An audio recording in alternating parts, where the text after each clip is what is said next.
name is Eric. I'm a software engineer at Twitter. So when I was thinking about what I wanted to talk about, I wanted to think about what was something new that related to my experience at Twitter, and what's something that's not being talked about typically at tech conferences. And I kind of thought, well, Twitter's goal is to reach every person on this planet. And the thing is, we can't do that effectively if we don't consider our users' language, their culture, and then the environment they live in. So this talk, we're going to go over how to localize your app and make the app feel native to your users. And so you can grow your app from your local audience to an international audience. These are some of the products I've worked on. I worked on Digits, which is now part of Firebase Auth.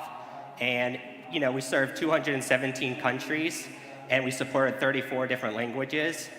I also worked on TwitterKit, and this allowed developers to embed tweets into their apps. So this is how we kind of grow the reach of Twitter beyond just our users inside the app.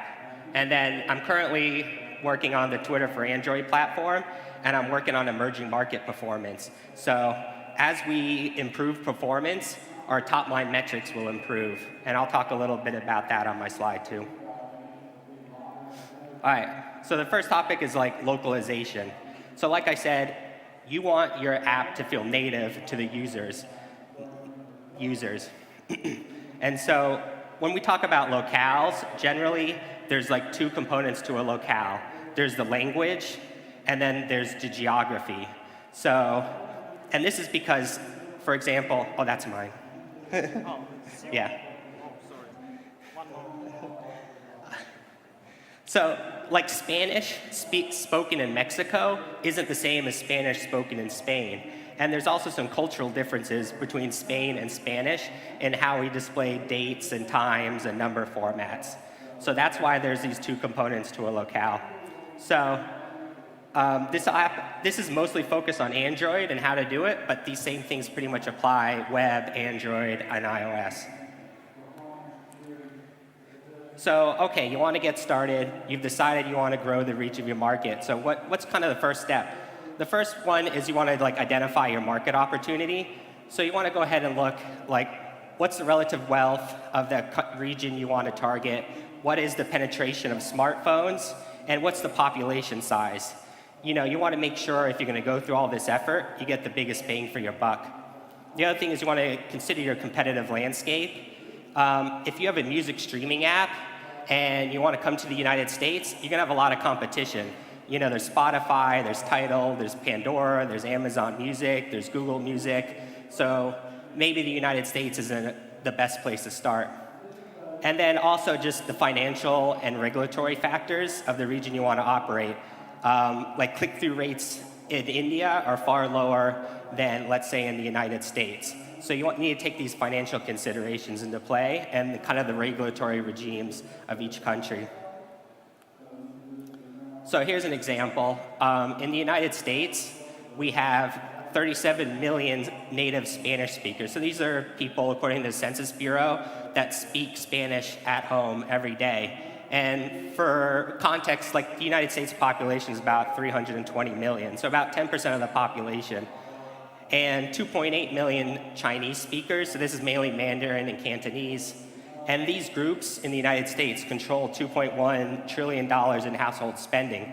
So this is actually a big opportunity in the United States, for example, to just take your app and localize it into Spanish.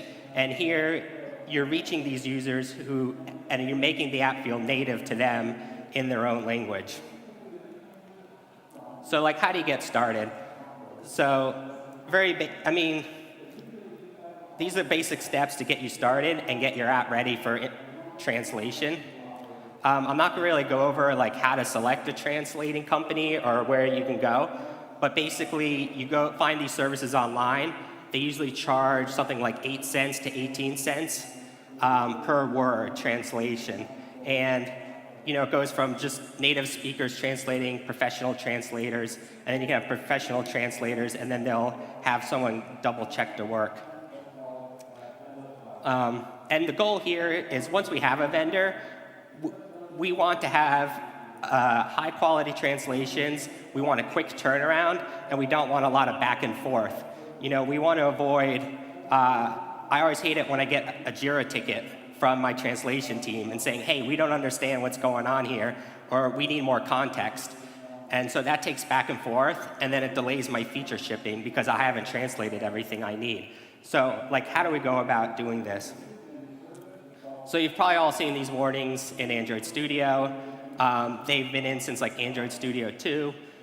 Just make sure any string literals you have, you can just convert them into string resources. There's a quick fix tooltip. You just click extract resources. You get this little dialog. You just decide where you want your default value set, and that's it. You should have something like this. Everything should be in a string resource. So this is your file. This is what's going to be sent to the translation center. Hold on for a sec. And the goal here is to get something back that's translated and it's high quality, and hopefully you haven't done too much back and forth. So what can we do? So how can we go about doing this? So you want to provide context for your declared strings. You want to think, so in this case, my app is called demonstration. And demonstration in English is what's a homonym. And so these words that are spelled the same and they sound the same, but they have different meaning. And so when they go translate into other languages, it might not be clear which meaning you mean. So in these comments section, provide that context to your translators. So in this case, my app is demonstrating how to translate things. So this is a practical explanation of how something works. So make sure you include that inside of your description. And other languages have similar things. There's heteronyms, and there's also homeographs. So these are words that are spelt the same, but are but sound different, like a bow and arrow or the bow of a boat. Also include where are these strings going to be kept, and so that gives some context to the translator. Do they need to keep the string shorter? Do they have more room to work with things? If they need to, if it's a resource constrained space, maybe they can choose a different synonym for the word that's shorter. And so some of these things, like buttons, they're usually more space constrained, so they know to be really short with the language. Like app name, it's limited to 30 characters. So make sure your translators know of these limits so that they can keep to them. And then, of course, mark the things that you shouldn't be translated. You don't want to waste time and money having things that are translated that shouldn't be. So brand names typically aren't translated. So Twitter isn't going to be translated into Chinese. It's not going to be translated into Spanish. Certain proper names, placeholders, and special Unicode characters. Obviously, URLs. You don't want your URLs going to 404s and then code. And also here you can see this is the placeholder syntax. So this is XML localization interchange file format. And you can have placeholders. So when you preview the string inside your layout preview, it'll show true as a default. So that's a fun little trick. So OK, you've gone through, you've translated everything. But now what about dates, currency, and numbers? These are things that generally don't vary by language, but they vary by the region you're located in. And so Android, iOS, and a lot of back-end systems, they provide a lot of these tools, and they're all backed by the IBM ICU library. It's the International Components for Unicode. It's basically C++ library, and it has a Java wrapper, and it supports a lot of internationalization and localization functions for you.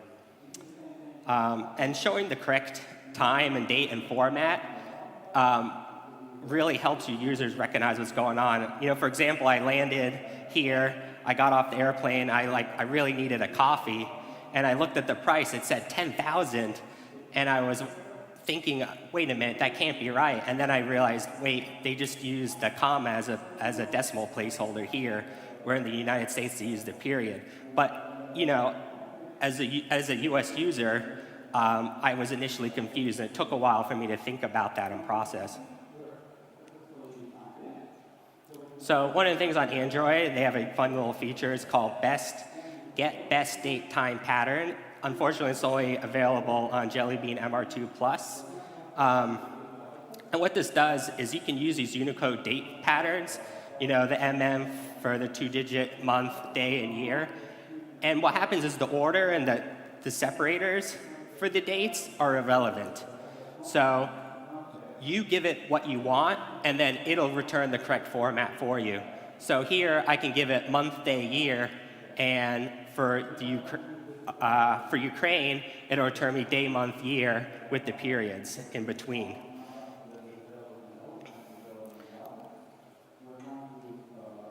And so here are some easy examples. In the United States, we do month, day, year. France, day, month, year with the slash. Japan starts with the year, and then here in the Ukraine. So that should look familiar to all the Ukrainian developers, I hope. Also, like I mentioned, there's also helpers for decimal points, too. So in the US, we use the period as a decimal point, and we use a comma as a 1,000 separator. So when I saw a number, that's why it was initial confusion for me as a US user. And so by displaying these numbers correctly, your users will feel like this is a native experience to them. And same thing with currency. There's currency helpers, so it'll make sure that the currency symbols are located in the correct place.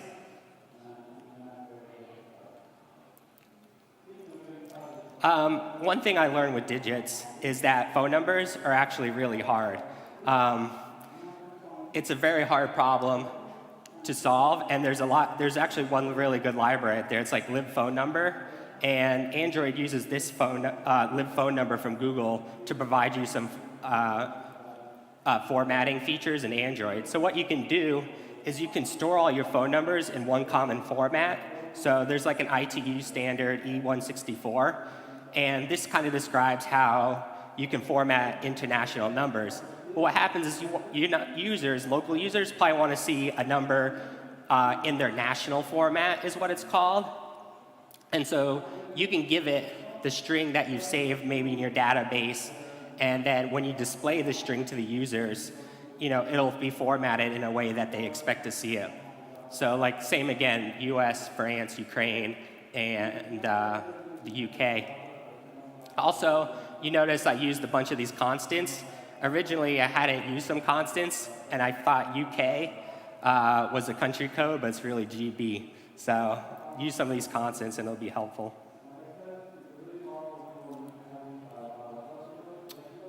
Another issue I ran into with internationalization digits is we wanted to display a whole list of countries. So you wanted to select your country code, and we had a list of countries. But when we internationalized things, strings weren't sorting in the correct order. As a US-based developer, this will work, right? Because they're all ASCII characters. But what happens is when you start to introduce Unicode characters, or you look at other languages, like the N and Enye in Spanish, you want to make sure they're sorted in the correct order. And then also some languages like Spanish also have the double L. Czech has the CH. So these are called digraphs. So there's a lot of these other characters that you want to make sure things are sorted correctly. And if you're sorting things by the code point, it won't work. So don't do this for sorting. And what you want to do is use this collator feature. So this is also provided by the ICU library. And here what we're going to do is, we're going to set a strength. And what happens is we set primary. And so it's going to sort based on primary differences. So capital A and lowercase a are actually secondary differences. So they'll sort in the same order. And also, like in Spanish, with the double L, Spanish is actually adapted to technology standards. So now the double L is actually treated as just two individual L's in sorting. And so it'll provide these functions to sort everything for you. So now when you go to my drop-down list and we have the localized list of countries, I go ahead and I use this collator and to sort things. And now everything's sorted based on the correct locale. So other considerations when localizing things is machine-to-machine interactions. Generally, you don't want to use the default locale for machine-to-machine transactions. You want to specify the locale that you're using. Like if the day is 17, but I'm in the US, the parsing of that date's going to fail because there's no 17th month of the year. So making sure that the locale matches the locale of your API, and then translate that into the feature you need. Units of measure are another thing in the United States. We use the imperial system. We're only one of 3 countries that do that. So that's pretty easy to solve. And then other domains, some specific domains have like conventions that don't match the locale. So if you're doing like a scientific application, generally it's used in metric, right? So no matter if you're in the United States or Europe or the rest of the world, you would still continue to use metric system. And in Android 24 Plus now, they have some new APIs provided by ICU, just to make you aware of them. So if you're packaging the ICU library, it's pretty big. So now it's included as part of Android. So you can create like an APK split 24 Plus. You can use the built-in ICU libraries, 24 and below. You'd have to package your own. But this way, your APK would be smaller. So RTL. So not all users read from left to right. Some users also go right to left. And so these common languages, Arabic, Hebrew, Prussian, and Urdu, are the biggest languages. So here's an example. There's 160 million Arabic-speaking users on the internet, and there's 80% of phones shipped in the Middle East support Android. But there's only 0.8% of web content is in Arabic. So if you're like let's say the Arabic Spotify, you have this huge audience you can reach now if you have this content in the Arabic language. And so, like, how would you go about, localizing your app for these languages? So a little history. Android 4.0 was localized in Arabic, and it also included an Arabic reshaper. So you might ask, what's a reshaper? Arabic is kind of like a cursive language.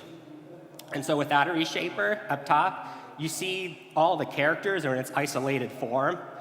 And each character is rendered the same regardless of its surroundings. And so as an Arabic reader, it's going to be slowing you down. It's kind of like cursive. If I wrote cursive and I spaced everything out, you would be confused, and you would have your comprehension of what you're reading would take a longer time. So with the reshaper, what happens is it reshapes the characters according to the surrounding characters for you. And so that'll be more natural for your Arabic-speaking users. In Android 4.1, they have bidirectional text support for text view. So what happens is the text view will automatically detect the language and decide whether to display things left or right. But it wasn't very smart. It would just look at the first character, say it's an RTL, and shift things right to left or left to right. In 4.2, you got layout mirroring and some better fonts. And then 4.3, they improved bidirectional support. So now they include some heuristics. So if you have a mixed content, like Arabic and English, it'll go through, you can apply various heuristics, and it'll decide whether to display your content right to left or left to right. So here's an example of bidirectional support. So here, I have English, or fake English, whatever that is. And then it's going to lay everything out left to right. And then I just switch my device, or I switched the text to Arabic. It detected this, it was Arabic, and it was a right to left language. No work. You didn't have to do anything. RTL mirroring. So what happens is you want your right to left users to experience the app the same way you do. So as you scan the app, you see my profile, then you see like my username, and then you see the text as you go across.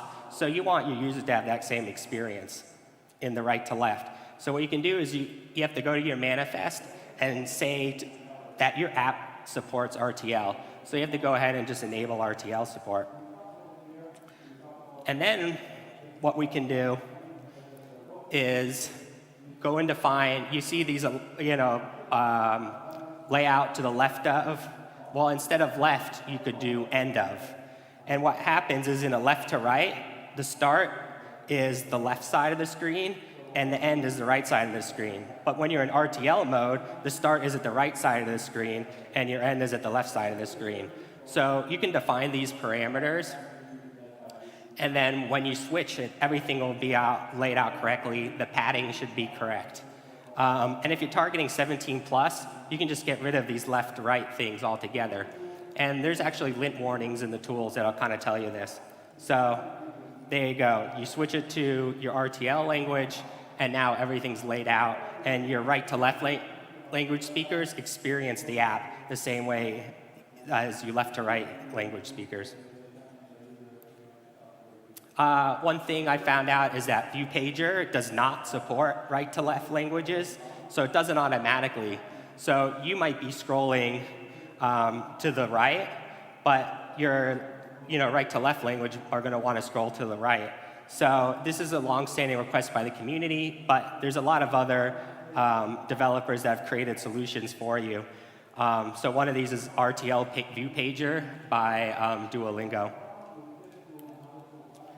And then also, there's drawable mirroring.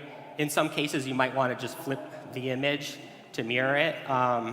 I've never had a use for that. And then, but the one useful feature I find is that the force RTL option. So you can go into settings, force RTL, and it'll take whatever default locale you're on already, but just lay out everything right to left. And that helps you find bugs. And it's really useful because before, I'd have to switch my phone to Arabic, and then I couldn't find the setting to get back to English. So that was a little troublesome. So I had an opportunity to talk with some developers in the Middle East and India. And one of the things they told me was, for the Arabic language, like you need to make the font bigger. And I was like, well, I wonder if Google's thought about this. They must have. So I went to the material guidelines and read through them. And they basically make the scripts into 3 different categories. So there's like the English-like ones, which are Latin, Greek, and Cyrillic. The dense ones like Chinese, and then the tall ones, which are some of these Middle Eastern languages. And the guides basically said, hey, for dense and tall, you should make these characters bigger to make them more readable. So, kind of what I'm hearing from developers and users, Google's already incorporated into some of these guidelines. So these material guidelines will be very helpful in making sure that your users and everything's readable and laid out. So the other thing is testing. How do what are some of the things you want to look for when testing your localization?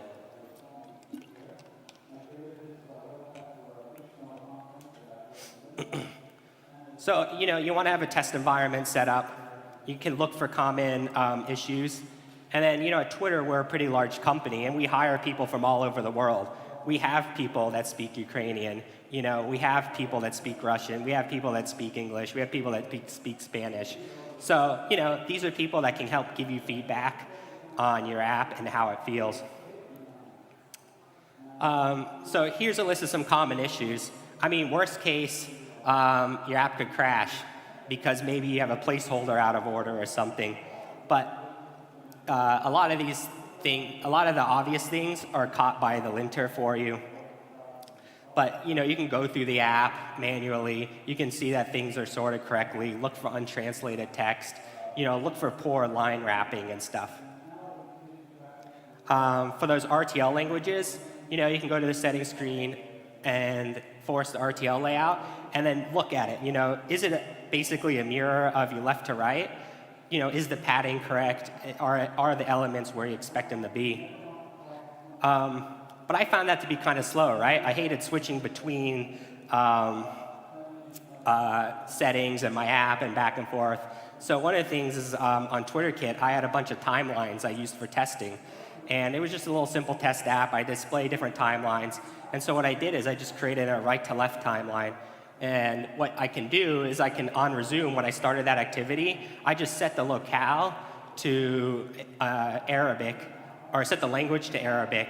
And then on pause, I just set the default back. So here, just one click in my test app, I could click, I could see that everything was being displayed quickly, and then continue on, just going around playing with my app. So I found that really useful in speeding things up. Oh, I had a video here. So this is basically the Dubai airport Twitter feed. The other tool I found was from Fastlane. This was developed by Fabric. And one thing is screen grab. So you can generate localized screenshots of your Android app. So here's an example. You set up a simple script. You tell it what locales you want. And then it'll run through and take screenshots for you. And so you can go through all your screens, and then you can quickly visually look at your screenshots and say, hey, this is correct. Or my designer always says, hey, Eric, can you send me screenshots? And so I can just run one script, take all these screenshots, ship it off, and it's very easy. And then supply.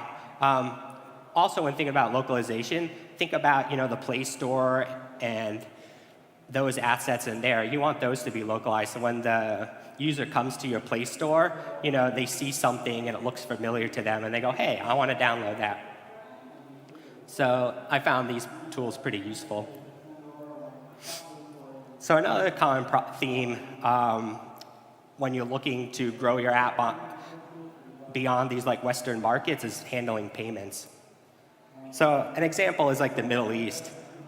There's only 2% of users or people in the Middle East actually have credit cards. In the United States, we all have credit cards. I probably got 6 credit cards in my wallet right now. 82% of them are unbanked. So they just live day to day with cash. I probably have 3 or 4 bank accounts. And then the other thing is things like PayPal. PayPal, is available everywhere, but they only have about a 5% market share in the Middle East if you want to rely on them for payments. So like I said, PayPal, it's available in all countries, but there's limited penetration, and generally you need to have a credit card or a bank account to take money to pay. And then Stripe, which is very popular, isn't even available in the Middle East. So what are some solutions here? So some solutions are carrier billing. In this case, let's say you want to donate to something or whatever, and you do the SMS short code. What happens is it'll attach a charge to your bill. And generally, a carrier charges a processing fee. But these are usually only for digital goods. These are things that you can just kind of take back if they don't pay their phone bill. It's generally not used for physical goods, although this is becoming a thing. Prepaid cards are actually very popular in North Africa and the Middle East. These are, or just young kids without credit cards. You can just go into the store, buy a gift card, and you can keep loading money on that. You just bring currency, and it gets added. And usually there's a fee associated with adding value to the card or processing the payment. I was going to go back. Some other things is Uber in India, they accept cash. Airbnb, if you want to go book an Airbnb in Cuba, what they do is they take your credit card, process it, and then they have a courier in Cuba that'll take the currency and deliver it to the host. So there's a lot of other solutions. Some other options are TPayMe, which is carrier direct billing provider. They're big in the Middle East and North Africa. Charge things to the doorbell. Another thing is Cashew. These are just, like I said, prepaid cards. And you can see Skype, like I said, it's popular games and VoIP providers. So Skype takes some of these cards. The final thing is performance. Performance matters. especially when you're looking at emerging markets, when you're looking at places like Brazil, Mexico, the Philippines, and India. And what happens is when you pay attention to performance, Twitter and a lot of other companies have found out, like, if you increase the performance of your app, you will increase the bottom line metrics. You will sell more products, you will have more engagement, people will view more tweets or Instagram posts. So this is why performance matters so much. So one thing, let's look at India here. India, there's about 300 million wireless subscribers, but only 1 million of them actually have access to 4G networks. So the majority of your users are either on 3G or 2G networks. And even the LTE, even the 4G and 3G networks there are slower than in most of the Western countries, and they have a lot more errors. The error rate is higher in these countries. So one thing Twitter did is we endeavored to improve how we load images. Because images would be slow and they wouldn't load. And if you don't see an image or nothing shows up, your user doesn't have an opportunity to engage with that content. You know, they're not going to like it. They're not going to click on the tweet and look at other tweets.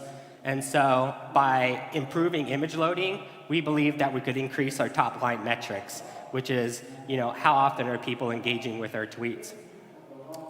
So the first thing we looked at two technologies. And the first one was WebP. This is developed by Google. It's built into Android, so you had native support. And you know, one thing we found is a 28% reduction in size compared to PNGs.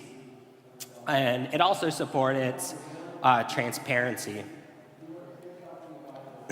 And we also look at progressive JPEG. So progressive JPEG takes multiple scans of your image and loads it progressively. So what we found is, like, the first scan was only 10K. So it would quickly load that first image. It may be fuzzy, but at least the user sees something that they might be able to engage with. And then over time, it'll load the higher res image. So what happens is the image is compressed in multiple passes, like I said. The only downsides is there was no transparency support. So what we did is we did transparency detection on the image. So we looked to say, does it have an alpha channel? And then we look, even if it had an alpha channel, we checked to make every pixel and see if every pixel had an alpha channel. And if there was no alpha channel defined, we would just make it a progressive JPEG. Otherwise, we leave things as a PNG. And the other thing was there's just no native support on Android. And one of the useful things we found was this Fresco library. It's an image loading library from Facebook. You know, it supported progressive JPEGs out of the box. And the thing is, it had no noticeable feature gaps. Like, it supported all the things you wanted from an image loader. So it had caching and progress bars and scaling and resizing. So it supported everything we needed. So we used Fresco as part of our experiment. And the results were really good. So what we ended up going with progressive JPEG. When you use Twitter today, that's what you're loading. We found that images were 25% smaller when compared to PNGs or the JPEGs. We saw a 9% decrease in P50 load times, so the image loaded faster. We saw a 74% decrease in errors. And most importantly, we saw an increased engagement, especially in the emerging markets we wanted. So it improved our top-line metrics by just improving how we load images. And the other thing we do at Twitter is, you know, you want to generate that user empathy. We want to feel like what it's like to actually operate in these 2G networks. And what happens is we have 2G day occasionally, so we throttle all the accounts, employees' Twitter accounts. It's on iOS and Android only, and so we see how long things take to load. And so, you know, we're obviously motivated to fix things. And we also do, like, cost notifications. So what happens is, as you go through and you're scrolling each day, it'll say, hey, that same amount of data you used on your unlimited plan here, it would have cost you $5 in Mexico. You know, that's a lot of money. So that kind of gives you a feel for, like, how much data we're using. That's it. Thank you. I hope you learned something.